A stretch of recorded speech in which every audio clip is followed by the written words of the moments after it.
podcast. Me. You know, you can even ask for the headache. I have to keep staring at you. Oh, you know, God. Last time we chatted about my guitar, a Telecaster. You know, but I wanted to take a minute to talk about the strangeness of your bass and how many tuning machines there are and why. Because obviously people that have been viewing these podcasts have at least bass players would have made note of it. Or they don't care. Or maybe they don't. I mean, it's a unique sound and it's a unique instrument and maybe unique to you or to you and a few. So, you know, what is it? It's an 8-string bass. And the reason it's got 8 strings on it here are the tuning pegs.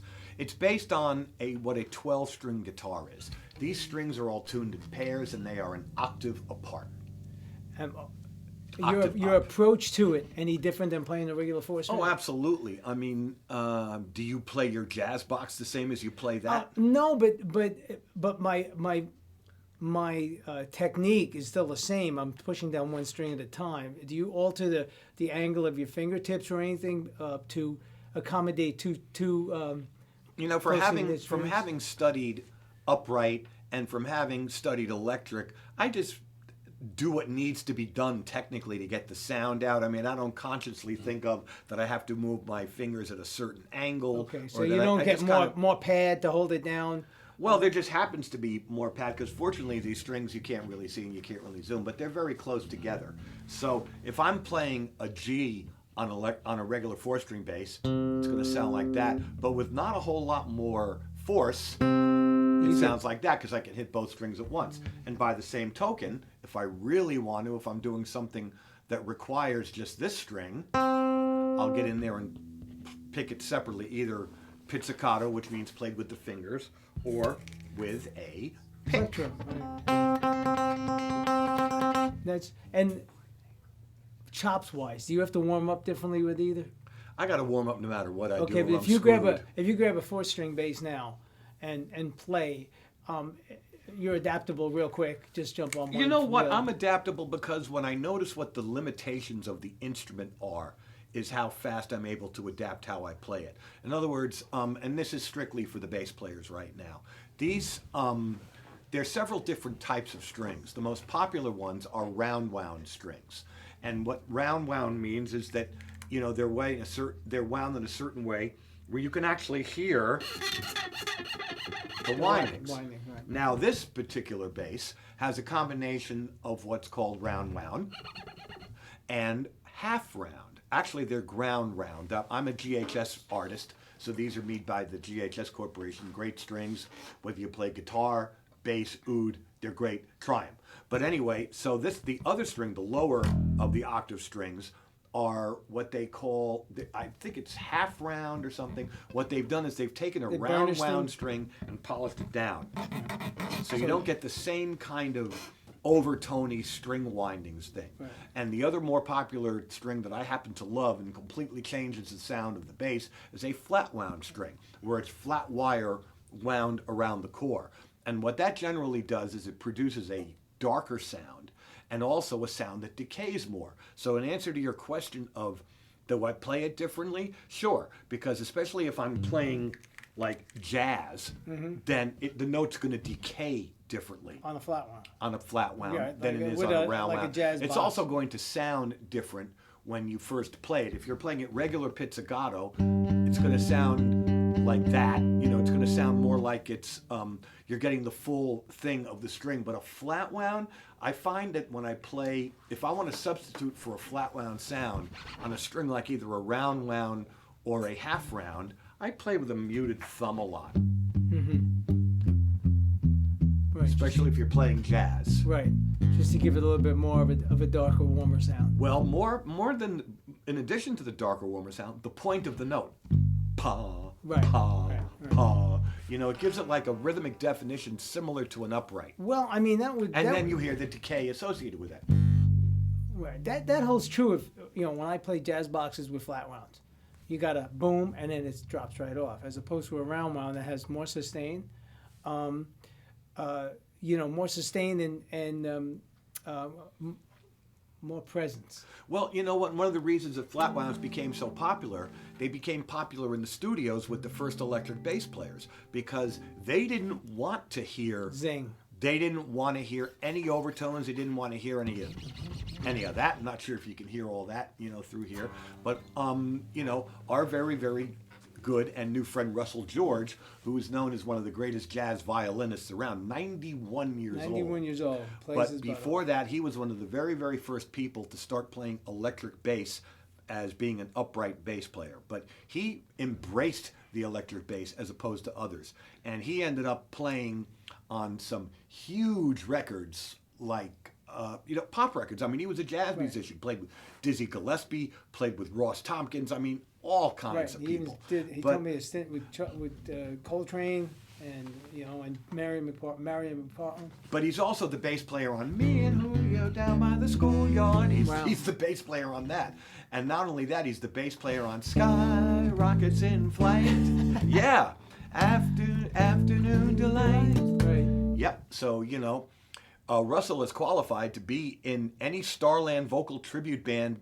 Without a doubt. Tribute Without a band doubt. that he wants to be in. Legendary man. But seriously, he's on some very interesting records. One of my he's here with us in St. Augustine as well. And we're friends. We get to see him and jam with him and stuff. Yeah, wonderful man. He's on a Frank Sinatra album called Watertown that my friend Stephanie Mack, great bass player, turned me on to because her dad Joe Mack is a very popular, one of the first people to move from upright to electric. Joe Mack recorded with Jim Croce, Simon and Garfunkel, Bob Dylan. I mean, so they were the he's on like a first Rolling call bass Stone. players back in the day. Exactly, but if you listen, but he was also a fantastic accompanist. If you listen to what he plays on Jim Croce's "I Got a Name," it's Great an song. extremely busy, notey part. But you know what? I can't imagine any other bass part on that Right. record. No, So, it's off topic again. all right, Correct? but now, what and who inspired you to play an 8-string bass? Why did I want to play an 8-string bass? All right, it's a very, very odd thing that I was thinking. I was visiting my friend Joe Iaquinto in Los Angeles years ago, great bass player. Was in L.A. for many years. I know him because I'm kind of his mentor. I met him when he was still in high school in Sheepshead Bay because I used to work with his teacher, Charlie Deere, in a jobbing band. Anyway, so we walked into the old Guitar Center on Sunset Boulevard, the original one. This is 1982. Yeah, this is back when it was Sam Ash on this side and No, Guitar Sam Center Ash did not exist. over there. Guitar Center in L.A. Right, in there was no- 1982 was the only game in town. Right. Ash had not gone No, out of Ash New was York yet. East Coast. Correct. Guitar Center was West Coast. Correct. And they were what you used to do is if you saw something you wanted, you would send a bid up to the office Oh, okay. and tell people what you wanted to pay for it, and they would either accept it or reject it. So I had this. I'm not sure if this is the exact first 8-string I ever got because I have 3 that are exactly the same. One I got from Guitar Center. One I got from IMC Music, which was the distributor at Hondo, and my friend Alan Nuns hooked me up with that. And then I found another one somewhere. I have 3.5 because I have one that I bought as parts to get it. And in its form, I paid $278 for this thing brand new. Although I had a lot of improvements done to it. Did it I have had- that hookup for the strap, or does that? No, it did not. That's your invention. No, it's not. No? This was. Have any of you ever heard of Hip Shot Musical Products? Oh, yeah, of Hip course. Shot makes replacement guitar bridges, bass bridges, gears, and this thing was called the bass brace. What it did look at is that. you would hook it up. You would hook it up to the mount of, say, a Fender bass, because this particular bass has the same size neck plate mount as does a Fender bass, a Fender jazz bass, a Fender precision bass, a Fender Telecaster Right. bass, and it would extend the strap, to offset the center of gravity of a neck-heavy bass, which Oh, this that's bass good. Okay. certainly I was. didn't realize that. So the reason I'm mentioning Hip Shot is that even though he hates to be reminded of it, Dave Borisoff, who started Hip Shot, was the inventor of the bass And you know brace. something? There are many people that have neck-heavy instruments. I've had some neck-heavy guitars where the body was so wonderfully light, and they just stood that. Well, yeah, I mean, imagine this bass without that. I used to Right. have to double strap it and do Right, all just to kinds of keep it weird to- things. in its exactly, proper exactly. position. But you asked why I started playing it. So I walked in and I picked this up, and I start playing it, and one of the things that hooked me on it, or two of the things, it was a combination of continuo playing in Baroque music, the sound of the harpsichord, and Todd Rundgren's guitar playing when he was in Nas. Okay. How those things relate to each other. Well, I mean, but that's was there, how- so there was not a bass player that you idolized that did it? No, it was not a bass player, although, when I first, our friend Stephanie Mack, who I talked Right. to before, I put the thing in her hand and she starts playing,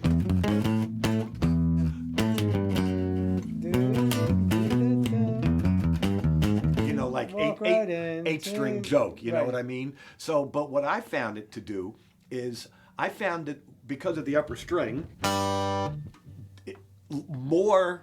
could work less and more sound would come out. Now, right around that time, I was so into this sound, and all I cared about was this, that I actually turned down big gigs because I wanted to play 8-string bass, and they didn't And they wanted you to necessarily play wanted four. it. I mean, maybe cutting off my nose to spite my face, certainly, depending on retrospect, or maybe not, because, at this point in my life, I kind of only want to do things that I really, really enjoy instead of worrying about being a freelance guy and being 28th call on somebody's jingle date, and I'm glad you appreciate this. And Yeah, well, the and reason it- I brought it along is that when I first brought this to the Roy Buchanan thing I was telling you about in an earlier episode, Roy loved it.